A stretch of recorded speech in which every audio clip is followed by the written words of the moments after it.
बिरयानी और रेल की पटरी। दिसंबर की घनी कोहरे वाली शाम, गांव में सन्नाटा है। लोग रजाई में दुबके हैं।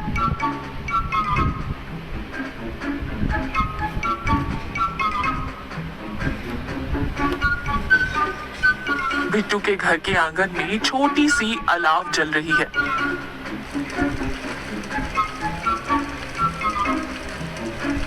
ओए होए, आज तो हड्डी गलाने वाली ठंड है भाई। ऐसी ठंड में अगर गर्मा गर्म मसालेदार मटन बिरयानी मिल जाए तो कसम से स्वर्ग यही धरती पर उतर आए। भाई बात तो 2 लाख रुपए की कर रहा है, लेकिन समस्या मटन की नहीं है, समस्या है खुशबू की। तुझे याद है पिछली बार क्या हुआ था? हमने जैसे ही कुकर की सीटी बजाई, वो गोपी काका दीवार फांद कर आ गए थे। अरे बिट्टू बेटा, क्या बन रहा है? बड़ी महक आ रही है। यही तो रोना है, साला इंसान अपनी कमाई का चैन से खा भी नहीं सकता। गोपी काका की नाक नहीं रेडार है। 3 किलोमीटर दूर से पता लगा लेते हैं कि किसके घर में हल्दी डल रही है और किसके घर में हींग। इस बार ऐसा नहीं होगा, इस बार प्लान सॉलिड बनेगा।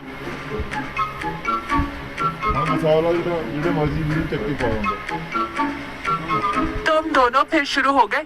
देखो बनाना है तो बनाओ, लेकिन इस बार घर पर नहीं। मुझे फालतू की भीड़ नहीं चाहिए। पिछली बार वो शर्मा जी पूरा पतीला साफ कर गए थे और हमारे हिस्से में सिर्फ ग्रेवी आई थी। सुमन, तुम चिंता मत करो, इस बार अंडरग्राउंड ऑपरेशन होगा। ऐसी जगह ढूंढूंगा जहां परिंदा भी पर ना मार सके। गोपी काका तो दूर की बात है। बिट्टू और कल्लू गांव के बाहर घूम रहे थे। खेत खलिहान सब देख लिए, पर हर जगह खुला मैदान है। भाई खेत में बनाते हैं। पागल है, हवा चलेगी तो खुशबू पूरे गांव में जाएगी। हमें ऐसी कोई जगह चाहिए जो बंद हो, सुरक्षित हो और गांव से थोड़ी दूर हो। तभी एक तेज आवाज आती है। ऊपर से रेलगाड़ी गुजरी थी। वे दोनों रेलवे ट्रैक के नीचे बने एक पुराने सूखे टनल के पास खड़े हैं। ये पुलिया अंग्रेजों के जमाने की है, बहुत मजबूत ईंटों से बनी हुई और सर्दियों में एकदम सूखी। कल्लू, देख रहा है तू इसे? हाँ भाई, पुलिया है, गंदी होगी। अबे गंदी नहीं, सूखी है। और सबसे बड़ी बात, ऊपर से ट्रेन गुजरती है। जब ट्रेन गुजरेगी तो बर्तनों की खटर पटर किसी को सुनाई नहीं देगी। और ये जगह गांव की ढलान के नीचे है, यहाँ धुआं भी ऊपर नहीं जाएगा। ये हमारी सीक्रेट टनल है। भाई आइडिया तो धांसू है, पर डर लग रहा है। ऊपर ट्रेन, नीचे हम। डरपोक कहीं के। अरे मटन खाना है या खिचड़ी? रिस्क तो लेना पड़ेगा। कल सुबह तैयारी शुरू। बिट्टू और कल्लू ने बहुत सावधानी से सामान इकट्ठा किया। सुन, अगर हम अपने गांव की कसाई की दुकान पर गए तो गोपी काका को पक्का भनक लग जाएगी। इसलिए हम पड़ोस के गांव रामपुर चलेंगे। वहाँ मेरे जान पहचान का एक गडरिया है। हम उससे पूरा एक छोटा बकरा खरीद लेंगे। किसी को शक भी नहीं होगा और पार्टी भी 1 नंबर होगी। और चावल मैं ले आऊंगा। सुमन ने मसाले पीस कर रख दिए हैं। बस हमें गैस का छोटा सिलेंडर और बड़ा भगोना लेकर उस पुलिया के नीचे पहुंचना है। दोपहर तक सारा सामान, लकड़ियां, गैस खत्म होने के डर से एक बैकअप प्लान के तौर पर, पानी की कैन और चटाइयां उस रेलवे ट्रैक के नीचे वाली सुरंग में बिछा दी गई। वो जगह वाकई कमाल की थी। दोनों तरफ से ऊंची झाड़ियां थी, जिससे कोई अंदर देख नहीं सकता था। अंदर हवा भी नहीं लग रही थी। तभी अचानक सुमन का फोन आता है। सुनो जी, मैं भी आ रही हूँ। घर पर अकेले बोर हो रही हूँ और खुशबू से मेरा मन भी ललचा रहा है। मैं रायता लेकर आती हूँ। अरे ध्यान से आना, कोई देख ना ले। अगर किसी ने पूछा तो कहना कि खेत में काम करने जा रही हो। सुरंग के अंदर माहौल जम चुका था। स्टोव जल रहा है, भगोने में प्याज भुनी और छन छन की आवाज आ रही है। बाहर कड़ाके की ठंड है, लेकिन सुरंग के अंदर आग की वजह से गर्माहट है। भाई क्या रंगत आई है, कसम से आज तक ऐसी बिरयानी किसी ने नहीं बनाई होगी। बासमती चावल की खुशबू तो देखो। अचानक ऊपर से एक मालगाड़ी गुजरी को दम पर रख दिया गया था। आटे के किनारों से सील कर दिया गया था। अब बस 15 मिनट का इंतजार था। सोचो कल्लू, गांव वाले अभी दाल रोटी खा रहे होंगे और हम यहाँ राजाओं वाला खाना खाएंगे। इसे कहते हैं दिमाग। तभी सुरंग के दूसरे छोर, जो अंधेरे में डूबा हुआ था, वहां से एक आवाज आई। तीनों एकदम चुप हो गए। सन्नाटा छा गया।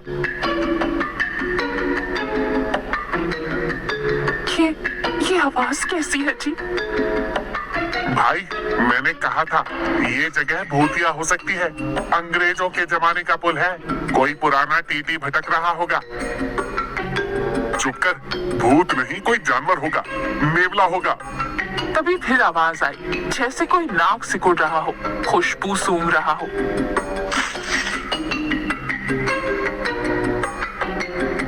कौन है वहाँ? सामने आओ। मेरे हाथ में गरम करछुल है। अंधेरे से दो चमकती हुई आंखें दिखी। धीरे धीरे एक परछाई आगे बढ़ी। मफलर से लिपटा हुआ एक चेहरा सामने आया। वो परछाई किसी और की नहीं, गोपी काका की थी। गोपी काका? बिट्टू ने अपना माथा पीट लिया। हे भगवान, आप यहाँ भी? काका, आप क्या जमीन के नीचे से सुरंग खोद के आए हुए हैं? आपको यहाँ की खुशबू कैसे आई? गोपी काका थोड़े घबराए हुए लग रहे थे। उनके हाथ में एक छोटा सा टिफिन बॉक्स था। वो चोरों की तरह इधर उधर देख रहे थे। अरे धीरे बोल बिट्टू बेटा, कोई सुन लेगा। काका, हम आपसे छुप रहे हैं और आप कह रहे हैं धीरे बोलो। बेटा, तुम लोग यहाँ मटन बना रहे हो? हाँ काका, बना रहे हैं। अब आप आ ही गए हैं तो बैठिए, अभी मांगेंगे ही। नाक तो आपकी सीआईडी के कुत्ते से भी तेज है। गोपी काका मुस्कुराए नहीं, बल्कि उन्होंने राहत की सांस ली। शुक्र है तुम लोग हो, मुझे लगा मेरी बीवी आ गई। काकी, वो यहाँ क्यों आएंगी? गोपी काका ने अपना टिफिन बॉक्स खोला। उसमें से शुद्ध देसी घी का गाजर का हलवा निकला, लाल सुर्ख काजू बादाम से भरा हुआ। बेटा, डॉक्टर ने मुझे शुगर के लिए मना किया है और तुम्हारी काकी ने घर में मीठा बनाना बंद कर दिया है। पर आज सुबह मेरी बड़ी तलब उठी। मैंने चुपके से हलवाई से ये आधा किलो हलवा खरीदा। घर पे खाता तो पकड़ा जाता, खेत में खाता तो लोग देख लेते। इसलिए मैं सुरंग के उस कोने में छुप कर ये हलवा खाने आया था। फिर अचानक मुझे लगा कि यहाँ बिरयानी की खुशबू आ रही है। मुझे लगा मेरा ही वहम है, शुगर लो हो गई है। बिट्टू, कल्लू और सुमन एक दूसरे का मुंह देखने लगे, फिर जोर से ठहाका मारकर हंस पड़ी। तो आप यहाँ हमसे खाना मांगने नहीं, बल्कि अपना हलवा बचाने आए थे? अरे बेटा, जवानी में मैंने भी बहुत दावतें उड़ाई हैं। अब बुढ़ापे में चोरी छुपे खाना पड़ रहा है। तुम लोग मुझे देखकर डर क्यों गए थे? काका, हमें लगा कि आप फिर से फ्री में खाने आए हैं। सच बताओ तो हम आपसे ही छुपकर यहाँ आए थे। गोपी काका हंसे। अरे पगली, मैं मांगता नहीं हूँ, बस खाने का शौकीन हूँ। जहाँ अच्छा खाना होता है वहाँ मेरे पैर अपने आप मुड़ जाते हैं। लेकिन आज तो मैं भी पार्टी के मूड में हूँ। तो फिर देर किस बात की? कल्लू, ढक्कन खोल। बिरयानी का ढक्कन खुला। भाप का एक बादल उड़ा और पूरी सुरंग केवड़ा और मसालों की खुशबू से भर गई।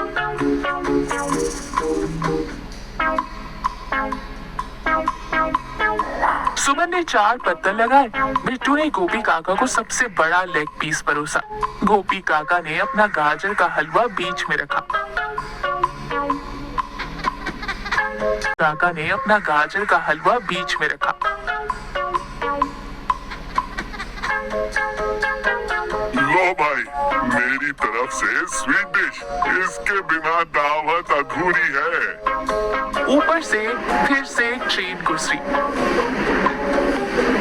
लेकिन इस बार कोई नहीं डरा। चारों मजे से खा रहे थे। काका मान गए, बिरयानी तीखी है और उसके बाद ये आपका हलवा, उफ, जन्नत है जन्नत।